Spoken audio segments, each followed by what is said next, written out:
Hello, my name is Ari King Omini, the host of the World Teacher TV on YouTube. It is created to educate the world about events and issues and experiences and histories that are affecting the world today. Before I elucidate on today's topic, I'd like to share my personal experience with you.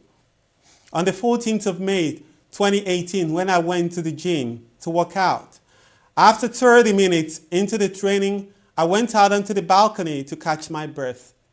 It was as if something was telling me, look up, look up. I looked up and behold, cut out from the clouds in my very eyes was the map of Nigeria. Being elated, I called out on a German friend, telling him, look, look, that is the map of Nigeria. Wow, that's Nigeria's map, he asked. Yes, I replied. Soon after that, the image collapsed into the vaporous clouds. Exactly a month after that event, on the 14th of June, 2018, I saw a dream where the map of Africa appeared. On it was written the heart of Africa. Soon, various maps of countries took shape on the larger map of Africa. And from it emerged the map of Nigeria that grew larger and larger. Soon after that, I heard voices of two American companies' executives of Google and Coca-Cola who said clearly, Washington is no longer viable. The heart of Africa is now the heartbeat of the world. Nigeria is the new Mecca and capital of the world, and Africa is the mega superpower of the world, the only one. Still in the dream, I found myself in Nigeria. The country was full of skyscrapers, shining ones, like what you see on science fiction. I saw many people, both white and blacks, who wanted to become Nigeria's citizens. Boko Haram had ceased to exist. Neither was there any religious differences. Still in the dream, the British government wrote to African leaders telling them, we are also Africans, while urging them for land to build their cities on the continent. Then I got disconnected.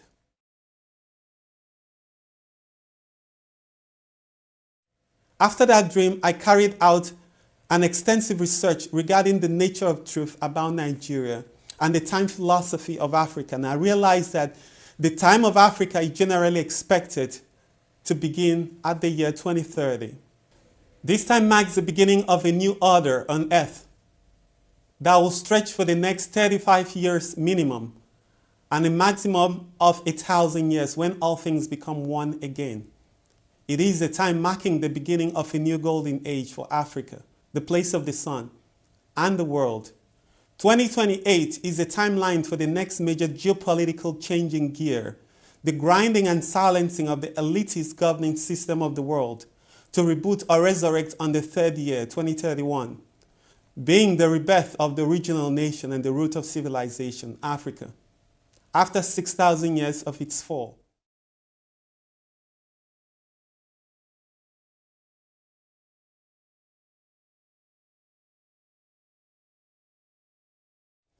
Before I go deeper into Africa, I want to talk about Nigeria. As the Mecca, Nigeria, Bantu as the origin of civilization, and the holy land of the future, in my research, I realized that the Bantu, the Niger-Congo language-speaking people originated and spread from the area around the south of Nigeria and the southwest Cameroons.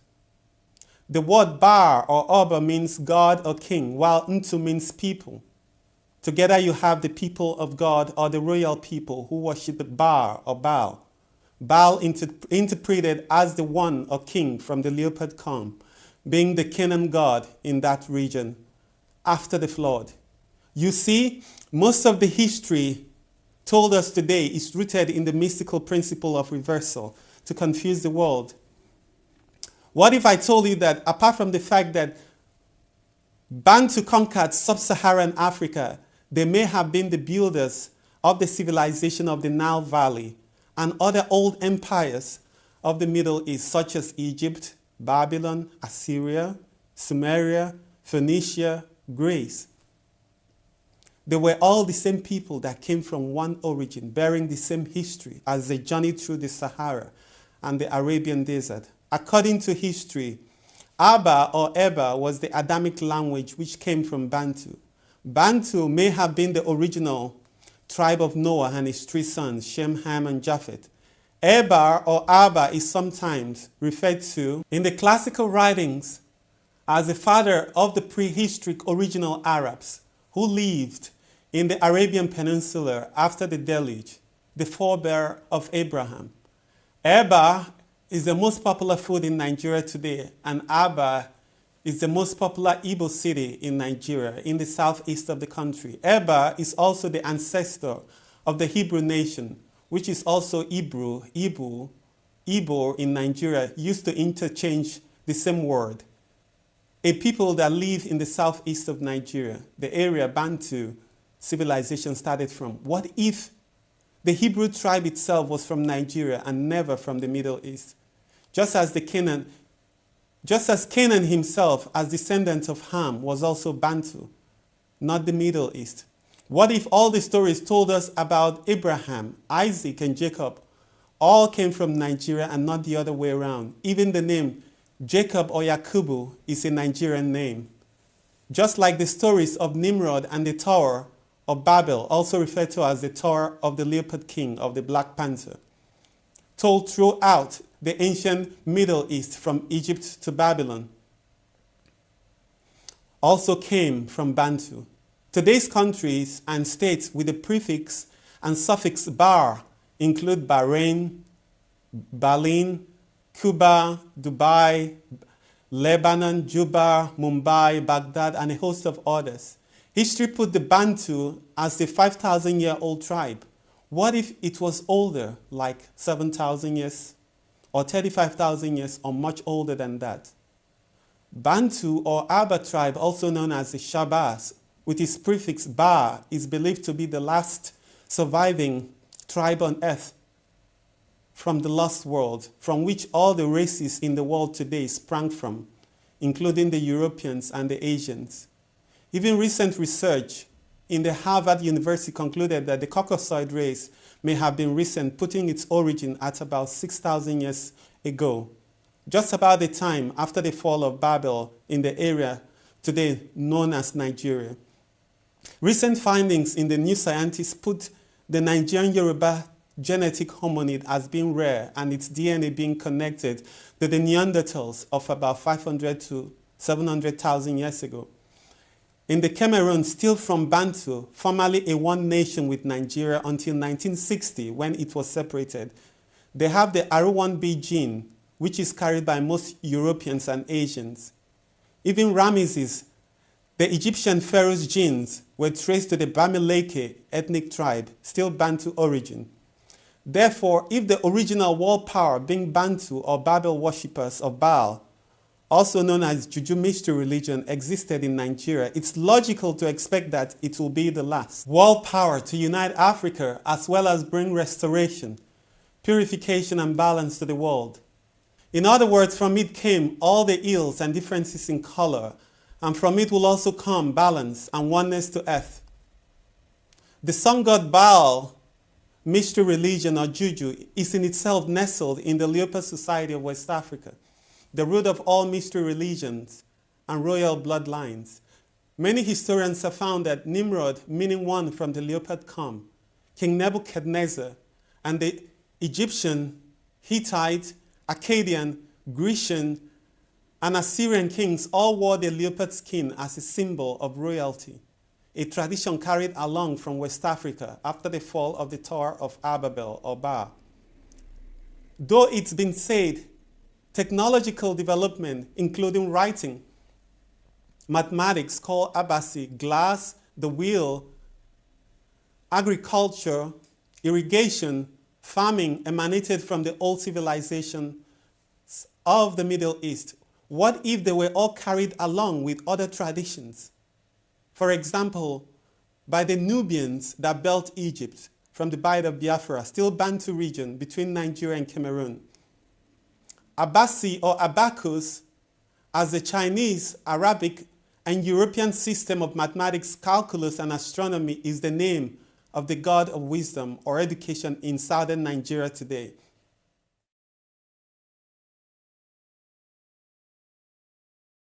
It's not a coincidence that 50 to 60% of African Americans and African Brazilians, even Cubans, were plucked from the Bight of Biafra and Bight of Benin, where Bantu originated from, between Nigeria and Cameroon. Based on this reasoning, one will say, without Nigeria, there will be no new world of America. How I wish they knew that. Imagine, this was 15th, 16th, 17th, and 18th century. The Europeans, as a world power, could take people from India, China, Middle East. The question is, why West Africa? These two Bantu countries dominate the genes of every human in every country on earth today. This area was the epicenter of the transatlantic slavery from the slave coast. And Calabar Port, formerly the first capital of Nigeria, often referred to as Canaan by the colonialists, or the land of Ephraim, and capital of the Leopard Society of West Africa and origin of the Kabbalah, Cabal and Tree of Life, was described by the British as the most notorious port from which most of the slaves stolen were used to establish the American continent. Even in Fibonacci sequence, the golden spiral placed Nigeria as the eye and womb of Africa. It shows a migration pattern from Nigeria, Cameroon to the Central Africa, to North Africa, then to East Africa, then finally to the Southern African continent. The golden spiral is the symbol of time and the golden age, when the gods descend to mingle with the seeds of men to produce giants as rulers and geniuses to govern the earth from Atlantis. This is the greatest secret of all times, the secret upon which all mystery religions were founded. The origin of all civilizations to ever exist on earth has always been Nigeria. Hitler's exploit of the German origin took him to the doorstep of this place, southwest Cameroon and Calabar, and he called the Bar people and that geographical location a heaven and the gates of heaven. Even Germany's military symbol is the leopard.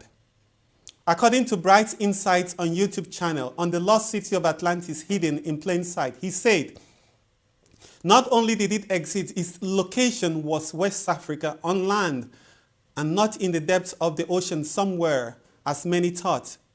According to Plato's description, amongst others, the god Poseidon gave birth to 5 sets of twins. Each one of those 10 children went on to rule 10 kingdoms. Guess the part of the world with the highest sets of twins per capita? It's Nigeria. This mystery was known by the Europeans long, and Nigeria over the years have been covered in mud to protect the secret. In Nigeria, some tribes have oral tradition extending 3 million years ago into the beginning of mankind. The reason why China will never replace America is this one secret. Whilst in America, Nigeria and Africa, as roots of civilization, was used to establish it as its lifeblood, in China, the reverse is the case.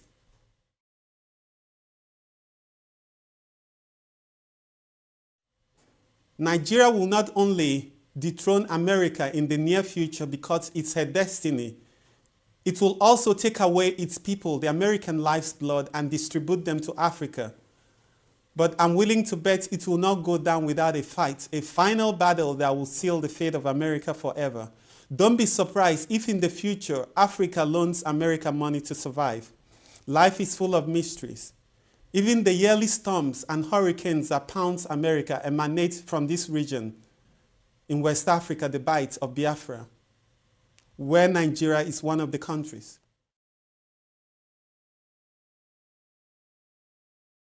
Going back to the Leopard Society of West Africa, the leopard spirit, or the spirit of the black leopard itself, headquartered in Calabar, Nigeria, is a symbol of the new world, the symbol of royalty, and the symbol of the sacred birth.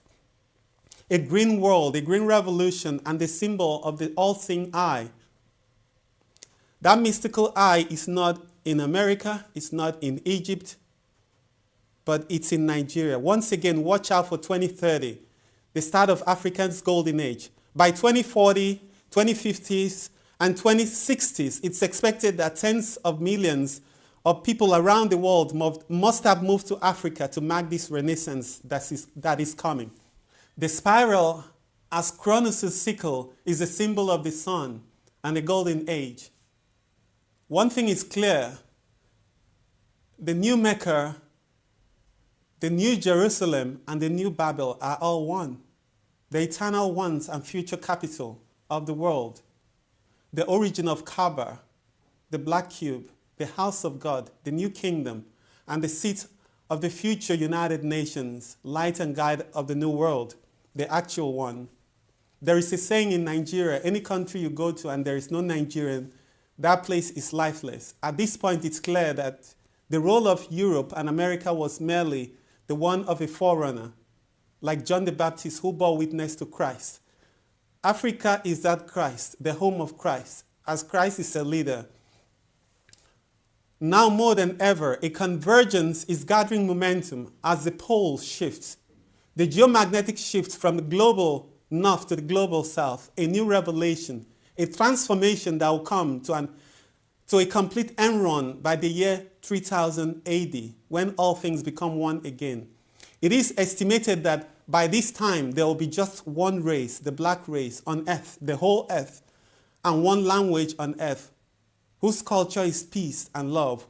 Once again, the great return of not just African Americans, but the world had already started. From 2015, the year of migration, but will gain momentum in the 2030s, 2040s, and 2050s, when there will be a mass exodus to Africa. Remember, he promised to bring us home, and that promise he shall keep, even if it means applying nature's force to let America let us go. But America's fall is not yet, until the truth is known by all, and the hope of a new nation, the hope of mankind, arises out of the ashes of the dark continent.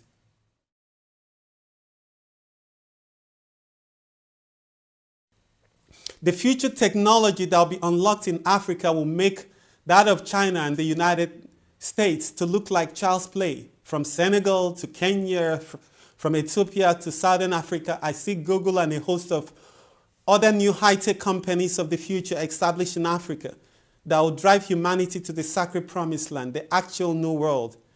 I beheld the glorious picture of Nigeria and Senegal and others, and I knew, even though the black-skinned people are suffering now, there is hope more than we can imagine. Let me reiterate myself once again. I know it's said the future is China and India, yes, but for the world to know true peace, love and equality and communal brotherhood, Africa must take over and pilot the future. It's her destiny. It's written in her future. Africa is the new Colossus, the Golden Gate. At this point, what we'll ask, can any good thing ever come out of Africa? To answer this question properly, I would like us to take a trip into the past. How many people in the world know that the man who created the internet is a Nigerian? That is undoubtedly the greatest invention of all time. His name is Philip Emeagwali. Time magazine called him the unsung hero behind the internet. CNN called him the father of the internet. Bill Clinton called him one of the greatest minds of the information age. I bet 99.9% of the users of YouTube and Google didn't know this fact. Even the World Wide Web wouldn't have existed without him. Also, Elon Musk, founder of Tesla, was born in Pretoria, South Africa, before relocating to Canada and then the United States of America. Also, according to the United States Bureau of Statistics and Census, Nigerians are the most educated immigrant community in America, far outstripping the whites and Asians. You find not just them, but Africans generally, as top executives and creative directors in the top high-tech companies in America, including Facebook, Apple, Microsoft, and Alphabet. If a few can do that in America, imagine when the potentials of Africans in the African continent is unlocked and allowed to thrive. it will be a thing of wonder to the world. In my opinion, the future of technology and high-tech companies will be Africa. And we are undeniably approaching that time. This might include the knowledge of eternal youth and interdimensional travel. It said, in order to know what will happen in the future, look at what happened in the past. At this time, a century ago, there were technological breakthroughs, the application of the quantum entanglement theory of Einstein and Bohr, from missiles to lasers to satellite development, including transistors, computers, disks, as well as innovation in airplanes and fighter jets. Therefore, in the 2030s and 2040s, expect a science and technological revolution in air and space travels, also in digital and quantum computers in Africa. The continent will begin to lead the world in the development of new forms of energy to power future cities and automobiles, as well as strides in artificial intelligence, including prime chips and holographic phones. Outside of the high-tech realm, in the 2030s and 2040s, was the time the Nazis rose to power in Germany, precisely in 1933. And just like it happened in Germany and much of Europe, expect the rise in populism and racial nationalism once again as a result of hardship, which will trigger mass populism and racial nationalism. It will trigger migration of people to other nations, mostly to Africa. In America, there was the Great Depression in the 1930s. Therefore, in the 2030s, this situation might also engender crisis and mass migration of Americans to other regions, but mostly to Africa. This is because this time a century ago, African liberation struggle started. Because this time a century ago, their human civil rights began, the financial freedom of Africa began, the education of Africa began. All of Africa, even in America itself, where the African Americans strove to receive their freedom, their civil rights from the white people. So expect a boom in the 2030s and 2040s and 2050s, up to the 2060s. And Africa will undoubtedly lead the world in the coming century. And Africa is undoubtedly the world hero. If you like the videos, please subscribe. My name once again is Ariking Omini, the host of today's topic in the World Teacher TV series. And thank you.